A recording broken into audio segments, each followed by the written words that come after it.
My name is Eileen Kramer. I'm speaking to you from Sydney on the land of the Gadigal people of the Eora Nation. I would like to pay my respects to their elders, past, present, and emerging.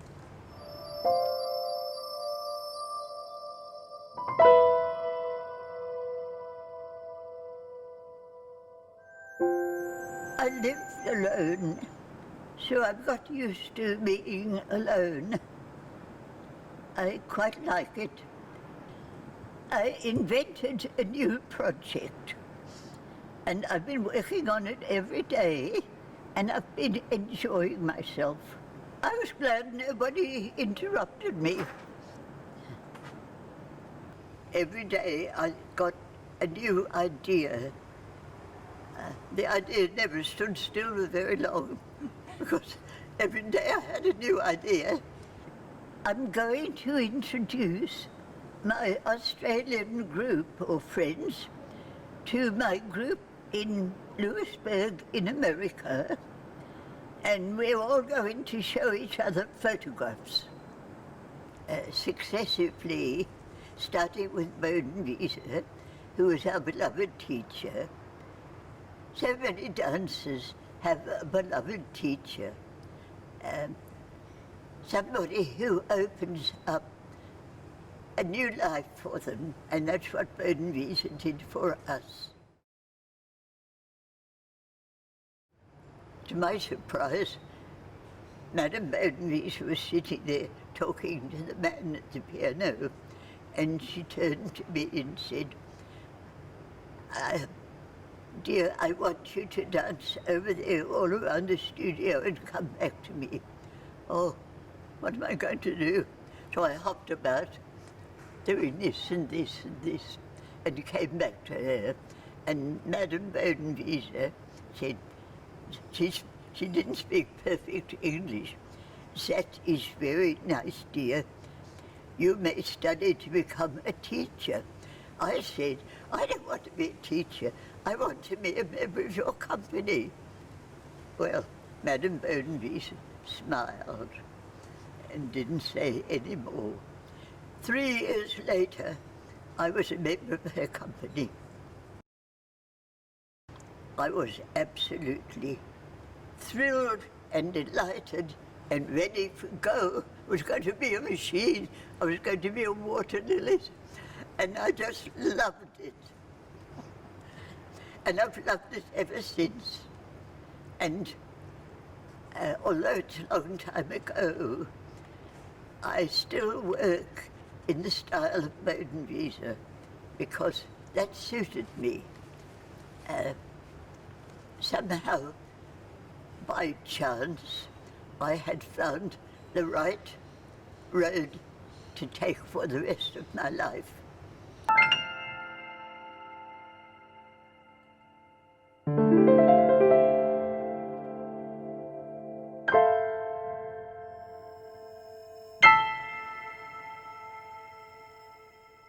All of Bowden Visa's teaching was on the breath, out, let the breath out, up, breathing in, breathing out, breathing in, breathing out. And you had to be expressive. Whenever we did our exercises, we had to show feeling. And when I look at some of the early works of Madame, they are dated, of course, but I thought of the famous dance, The Demon Machine. That dance was choreographed in Vienna. That was long before Madame came to Australia. But it was so successful.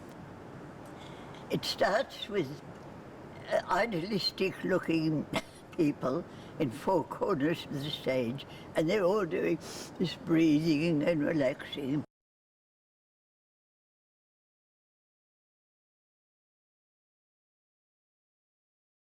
And suddenly the music went, ah! And they're all together in the middle, and there's the machine doing this.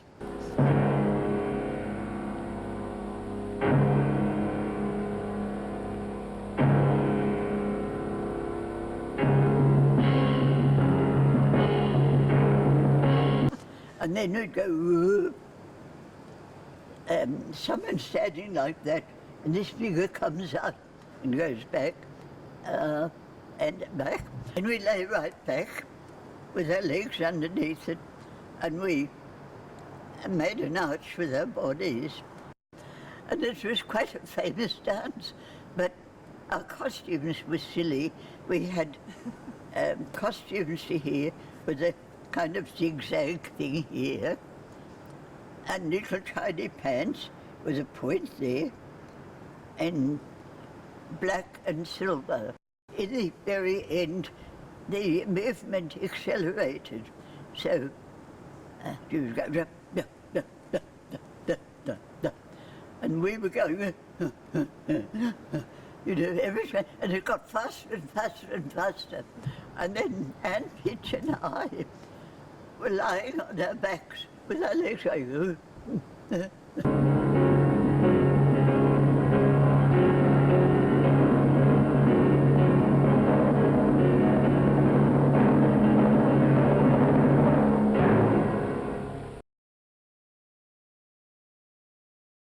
and the water lilies were so small, so slight, but there was something about it. It was so beautiful.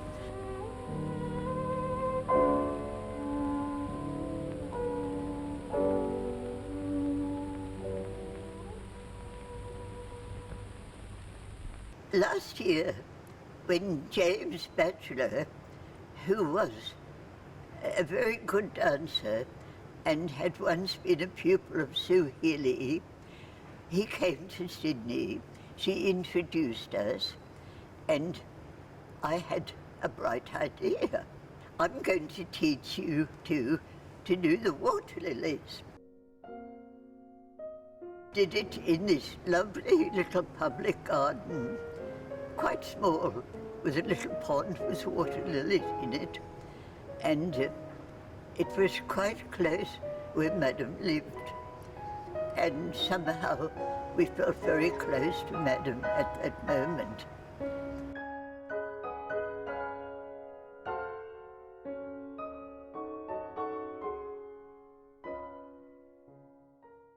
I've done the water lilies so many times with a lot of different partners. So he and Sue came. I gave them the opening position in which they had to lie with their hands like this and slowly open like that and close, open and close, and then open and go like that.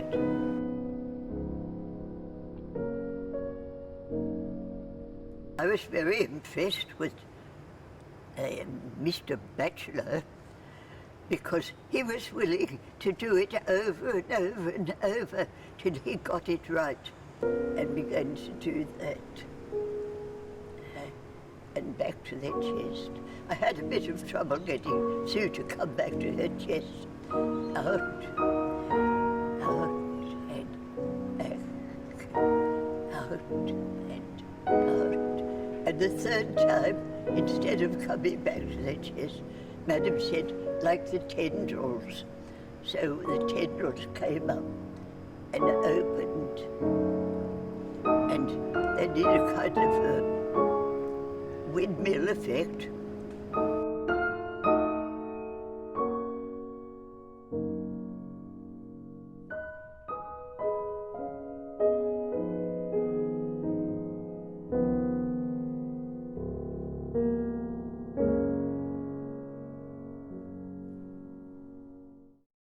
It wasn't the most profound dance. It wasn't like a sculptural kind of work, but it was so beautiful to do it. The moment I saw the Blue Danube, I became a dancer instead of a singer.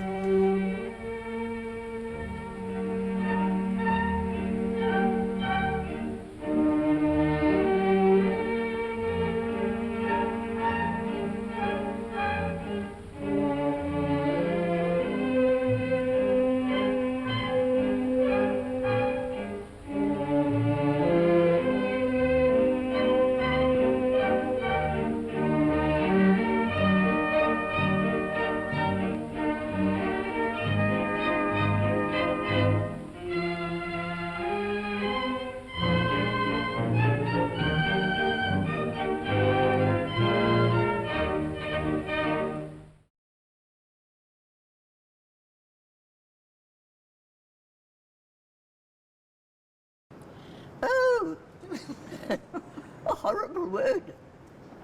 I think you could say cheese is aged, not people. For myself, I simply say I've been here a long time. And I get a little bit wiser sometimes. Or maybe I'm making more about being silly. And I've got some great friends. In that respect, I'm so lucky. It's not a group like the Bone Visa group. All of us had been trained by Madam. This group comes from here and there, all over the place. But as soon as they're all together, they'll turn into a group. I have Sue Healy, Anka and Patrick, Julie Cotton, Richard. Oh, he's a gem. He loves what he's doing. Maggie Hirsch is a great friend, and it was through her that I've met all these people. And Shane, of course. Shane is supposed to be my guardian. At 107, he's supposed to need a guardian. And Jeff Weston.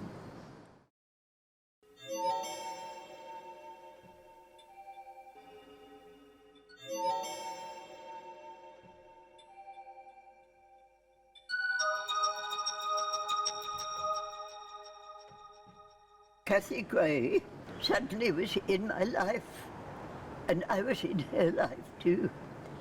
Kathy's father lived at Lulworth House, so in a way that's how I knew her. She was a very brilliant editor. When I would say something in my muddled kind of way, she would say, "Oh no, so-and-so, so-and-so," and she would enlighten me. She would open the doors of correct phraseology for certain things. And you don't know what that means to me. To somebody to educate you in that way, so that you don't have to rack your brains to think of what to say. It's there. It's a well-established way of working. Everything I wanted to say in about 100 words, she could say it in 5 words. I have a friend in Parliament, a minister, and I occasionally write letters to him and tell him about Kathy. And I suddenly realized, if I keep this up, somebody will want to steal Kathy from me. Like in London, a fashionable hostess would always be afraid someone would steal her cook.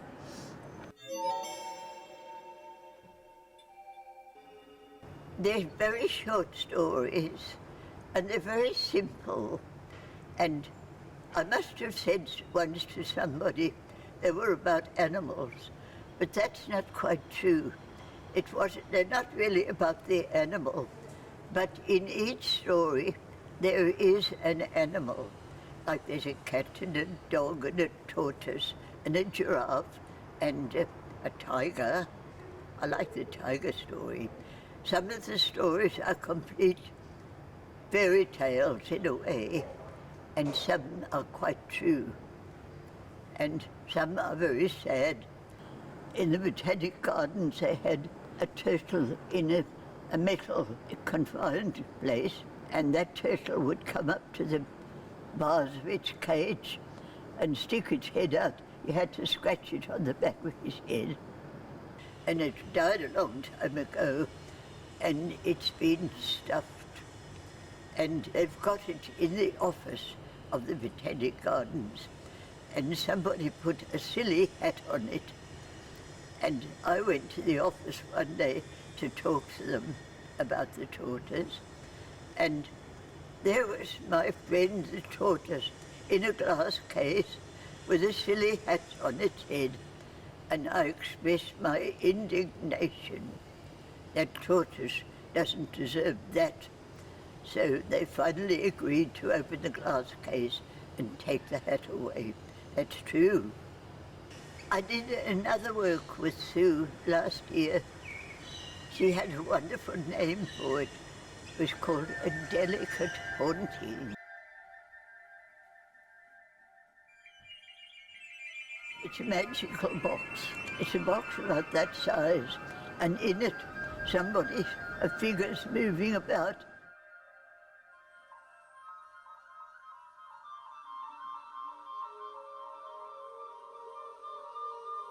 So we went there to see that.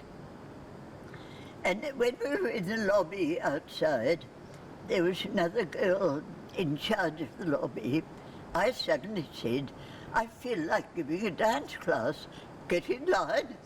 So Kathy Gray hopped in line, and the girl managing the lobby hopped in line, and then Sue hopped in at the last minute, and I showed them one of the first exercises that we learned in dance, which is weight changing.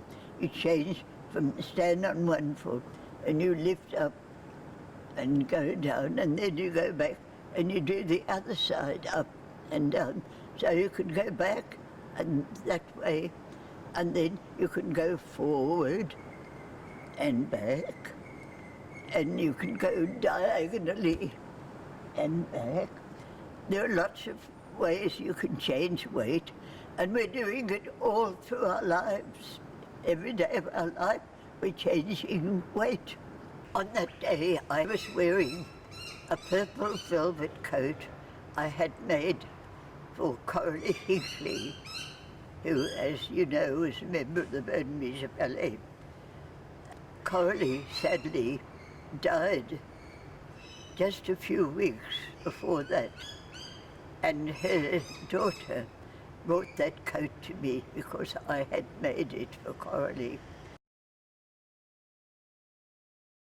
You do grieve, but you have your dance to fall back on, and painting, and storytelling. I'm a storyteller. I'm always boring people to death, telling them stories. I don't need to do that now, I can write them down.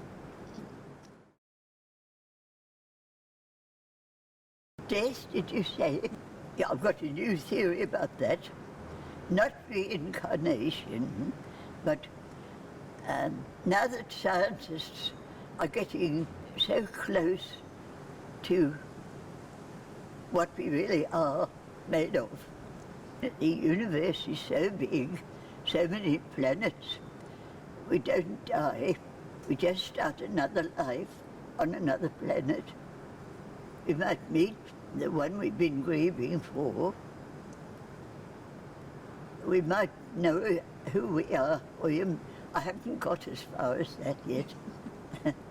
But in my theory, you're making a long journey across the whole universe. And I don't know, by that time, you'll be perfect. Our aim in life is to become perfect.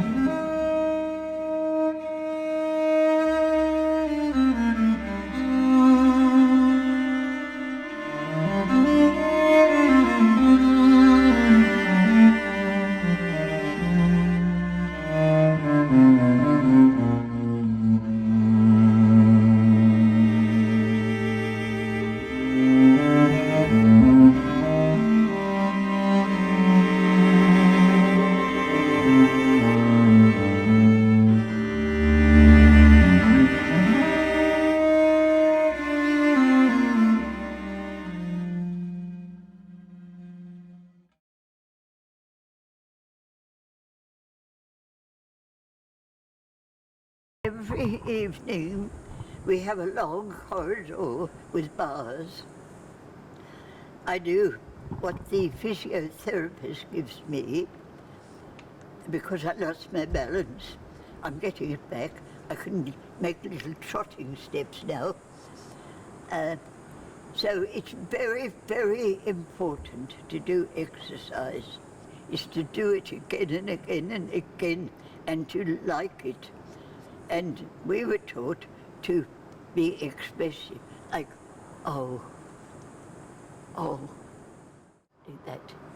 And the neck and the head and the chest, all parts of the body.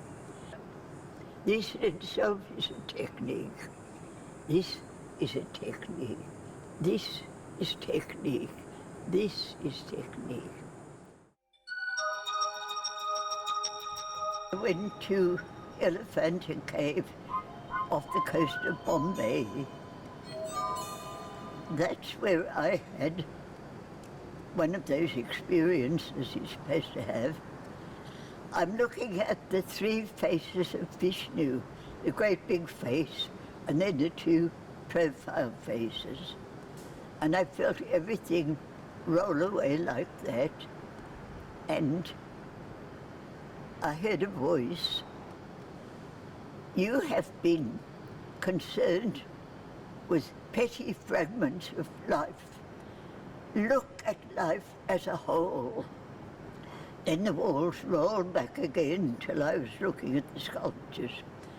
And that was a very profound experience. So I'm really happy now. I was always fairly happy, but more modest than I needed to be. But now I'm bold. I'm going to bold.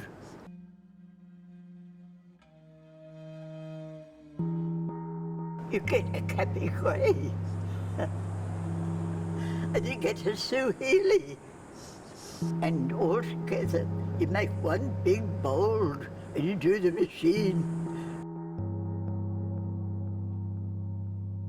Well, originally it meant, don't be so bold. But now I see it as, don't be scared, just be bold.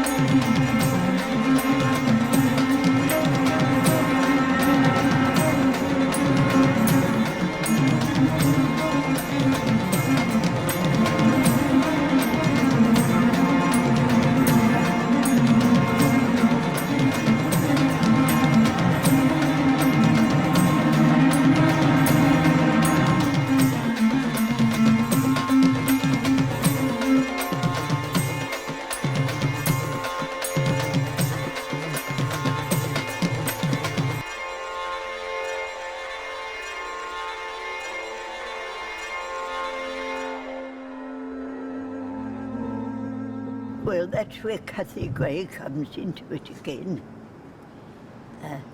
I've finally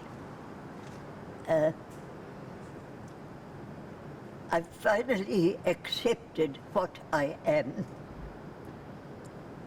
And Kathy Gray has helped me to do that by her no, yes, no, yes, by her almost monosyllabic treatment of me. I never expected anything except dance. I was quite happy about dance, the Bodenbieser style, but otherwise I could never fit into society because I don't own anything. All I'm interested in is dance and painting. Those are the two interests in my life, apart from love, of course.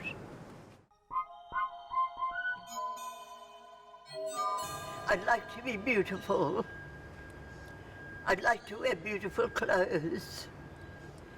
I'd like to always do the right thing.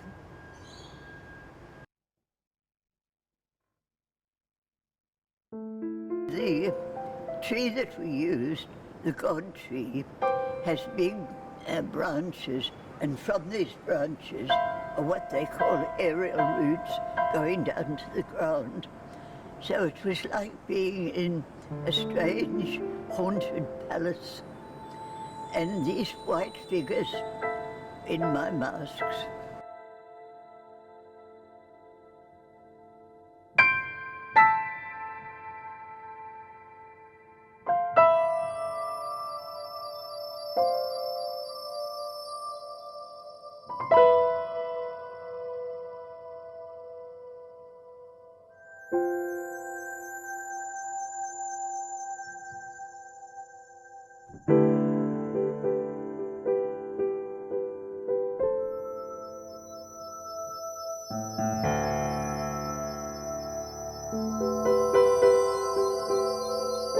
We shot a lot of the extraordinary tree branches, and looking up you can see the trees spreading out like that.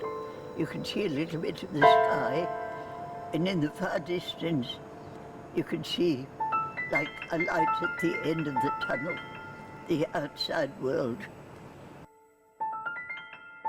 We shot the aerial routes, 3 of the dancers, in costumes with bands here and long, long streamers, like it. They were aerial routes, and they had escaped from the tree.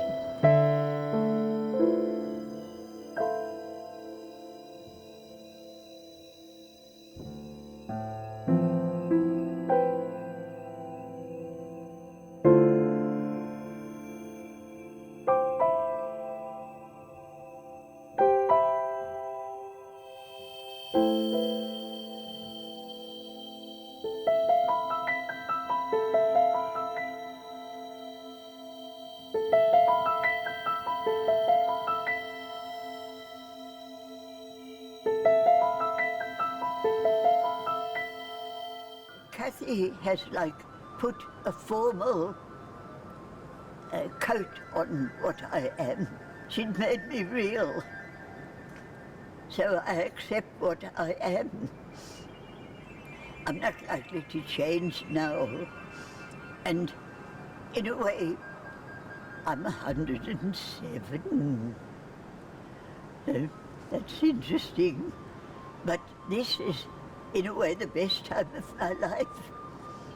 I feel as though I'm finally doing it right.